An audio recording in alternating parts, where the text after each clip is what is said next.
नमस्ते छात्रों, मैं सविता तापड़िया कक्षा 10वीं का एक नया पाठ लेकर आज आपके सामने उपस्थित हूँ।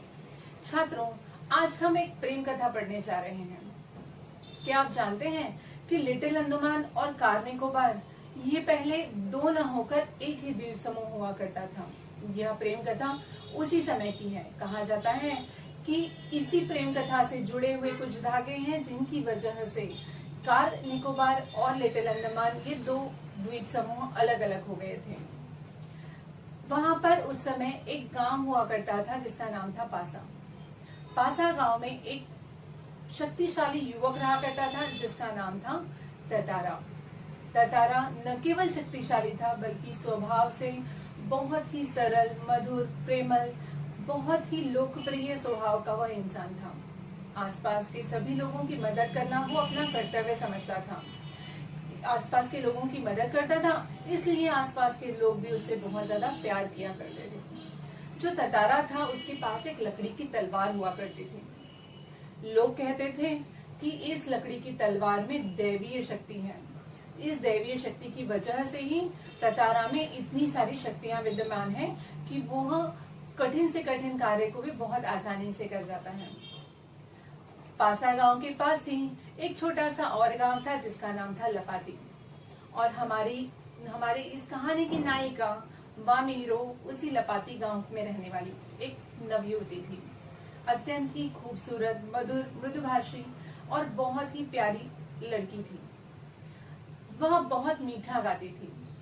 एक बार की बात है, जो ततारा था वह लपाती गांव के किनारे पर जो समुद्र पड़ता था वहां पर सैर के लिए या घूमने के उद्देश्य से गया। वहां उसे एक मधुर गीत का स्वर सुनाई दिया। वह गीत इतना मधुर था कि वो उस गीत की पंक्तियों में खो गया। वास्तव में वह गीत एक श्रृंगार रस का गीत था, अर्थात प्रेम गीत था जिसे वामीरो गा रही थी। ततारा उस आवाज का पीछा करते करते जब समुद्र के किनारे पहुंचता है तो उसे वह आकर्षक युवती नजर आती है। लेकिन तभी होता ऐसा है कि समुद्र की लहरों के कारण एक पानी उछलकर वामीरो के ऊपर आ जाता है और वामीरो की निद्रा टूट जाती है। निद्रा अर्थात वह जिस लय में गा रही थी वह लय उसकी टूट जाती है और वो गाना रोक देती है। जब वह गाना रोक देती है तो ततारा बेचैन हो उठता है। वह बार बार आग्रह करता है वामीरो से कि उसने गाना क्यों रोक दिया, वो फिर से गाना गाए। लेकिन वामीरो ततारा को वहां देखकर अचंभित होती है और घबरा जाती है। वह बार बार उससे पूछती है कि वो कौन है और वह क्यों इस तरह से उससे निहारे जा रहा है, एक टक उसे देखे जा रहा है। लेकिन उसके बदले में जवाब में ततारा बार बार वही चीज दोहराता है कि तुमने गाना क्यों रोक दिया, तुम फिर से गाओ, उस गाने को पूरा करो। वामीरो तभी उसे याद दिलाती है कि तुम मेरे गांव के नहीं हो और नियमों के अनुसार मैं तुम्हारे सवालों का जवाब देने के लिए बाध्य नहीं हूँ। ऐसा कहकर वामीरो वहां से जाने लगती है। जब वामीरो वहां से जाने लगती है तब ततारा उसे अपना परिचय देता है और कहता है कि मैं ततारा हूँ और मैं तुमसे फिर से मिलना चाहता हूँ। कल समुद्र किनारे इसी जगह पर मैं तुम्हारा फिर से इंतजार करूंगा, तुम आओगी ना। और वामीरो सुना अनसुना कर वहां से चली जाती है। ततारा एक टक उससे जाता हुआ निहारता रहता है। अब यहाँ पर ततारा की स्थिति ऐसी हो जाती है कि उसका किसी भी चीज में, किसी भी काम में मन नहीं लगता। लेकिन वामीरो की स्थिति भी इससे बहुत ज्यादा भिन्न नहीं है। वास्तव में वामीरो ने अपने होने वाले पति में जो जो खूबियां सोची थी वो सारी खूबियां ततारा में मौजूद थी और उसका मन बार बार ततारा की उन बातों की तरफ खिंचा चला जाता है जब ततारा उसे गाने के लिए आग्रह कर रहा था। और तो जब ततारा उसे कहता है कि वो दूसरे दिन फिर से इसी जगह पर शाम के समय उसके आने का इंतजार करेगा। किसी तरह से रात बीतती है, सुबह होती है और वह दिन दोनों भी ततारा और वामीरो शाम ढलने का बेसब्री से इंतजार करते हैं। शाम ढलने से बहुत पहले ततारा उस तय की गई जगह पर आकर उसका वामीरो का इंतजार करने लगता है। वह वामीरो को, उसके मन में दुविधा होती है, वामीरो आएगी या नहीं आएगी, आएगी या नहीं आएगी। इस दुविधा में वो फंसा होता है। तभी उसे दूर से एक परछाई आती हुई नजर आती है और जैसे जैसे वह परछाई करीब आती है ततारा खुशी से झूम उठता है क्योंकि वह परछाई कोई और नहीं बल्कि वामीरो थी। इस तरह से दोनों में प्रेम हो जाता है। दोनों घंटों समुद्र किनारे बैठकर एक दूसरे की तरफ देखा करते, एक दूसरे को निहारा करते। इनका निशब्द प्यार बढ़ता ही जा रहा था। ऐसे कई दिन बीत जाते हैं और लपाती गांव के कुछ युवक ततारा और वामीरो को एक साथ देख लेते हैं। उनके गांव की यह रीत थी कि एक गांव का युवक उसी गांव की लड़की से विवाह कर सकता है। दो अलग अलग गांव के लोग आपस में विवाह संबंध स्थापित नहीं कर सकते। ततारा और वामीरो दोनों इस नियम को जानते थे, लेकिन कहते हैं कि प्रेम पर किसी का वश नहीं होता।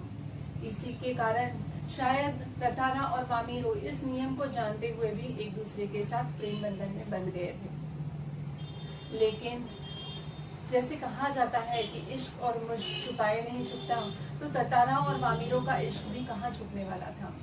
लपाती गांव के कुछ युवकों ने उन्हें देख लिया था और ये खबर आग की तरह पूरे गांव में फैल गई। लोगों ने उन्हें तरह तरह से समझाने का, धमकाने का प्रयास किया, लेकिन दोनों टस के मस न हुए। दोनों अपनी बात पर अड़े रहे।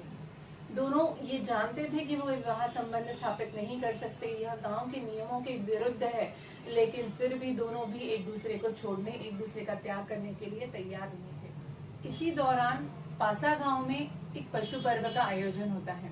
छात्रों, पुराने समय में मनोरंजन के लिए इस तरह के पशु पर्वों का आयोजन किया जाता था, जिसमें पशुओं से पशुओं को और पशुओं से मनुष्यों को लड़ाया जाता था और उनकी शक्ति की परीक्षा ली जाती थी।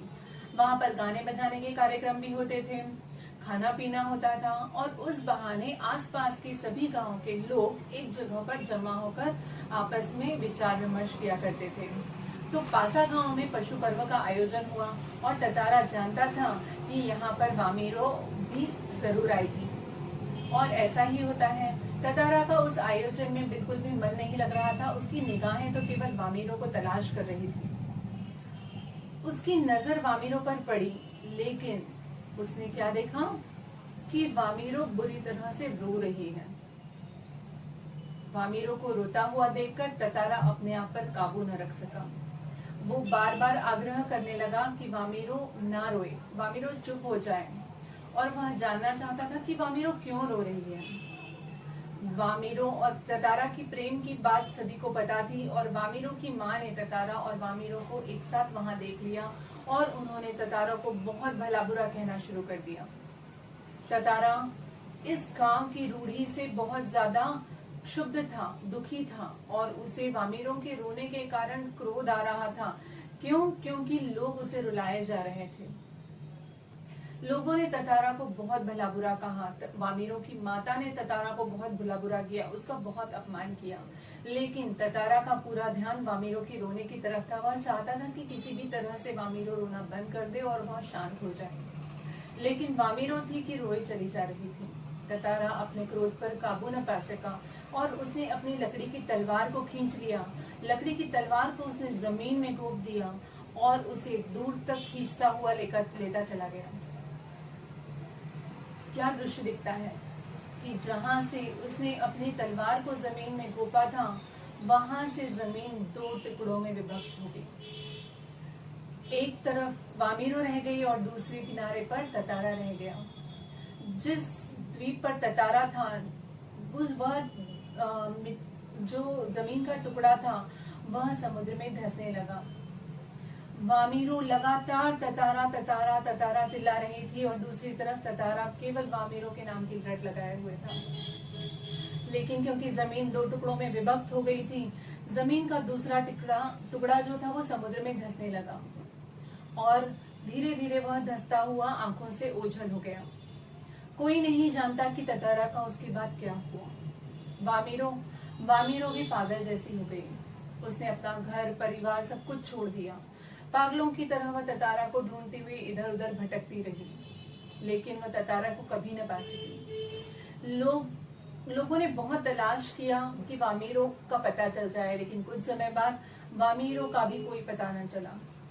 आज न ततारा है न वामीरो है, लेकिन आज भी उनकी प्यार की ये कथा अंडमान और निकोबार द्वीप समूह में बहुत ही श्रद्धा और प्यार के साथ सुनाई जाती है, गाई जाती है, दोहराई जाती है।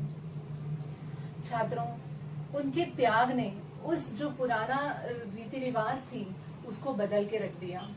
आज अंडमान निकोबार द्वीप समूह के सभी गांवों में आपस में वैवाहिक संबंध होते हैं, शादियां होती हैं। लेकिन इसके लिए ततारा और वामीरों को अपने प्राणों का त्याग करना पड़ा।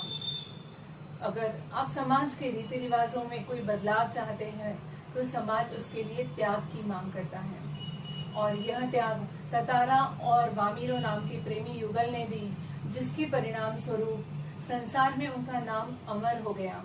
और उसके बाद किसी भी प्रेमी युगल को अपने प्राणों की कुर्बानी नहीं देनी पड़ी, अपने प्यार की कुर्बानी नहीं देनी पड़ी। इसीलिए शायद आज भी अंडमान निकोबार द्वीप समूह पर ततारा वामीरों की लोक कथा को बहुत प्यार से गाया और सुनाया जाता है। छात्रों, यह पाठ हमें संदेश देता है कि प्यार जोड़ता है और घृणा समाज को, संसार को, इंसान को, मनुष्यता को तोड़ती है, दूर करती है। तो हमें हमेशा प्यार से रहना चाहिए, एक दूसरे से प्यार करना चाहिए। आज का यह पाठ यहीं समाप्त होता है। फिर मिलेंगे। धन्यवाद।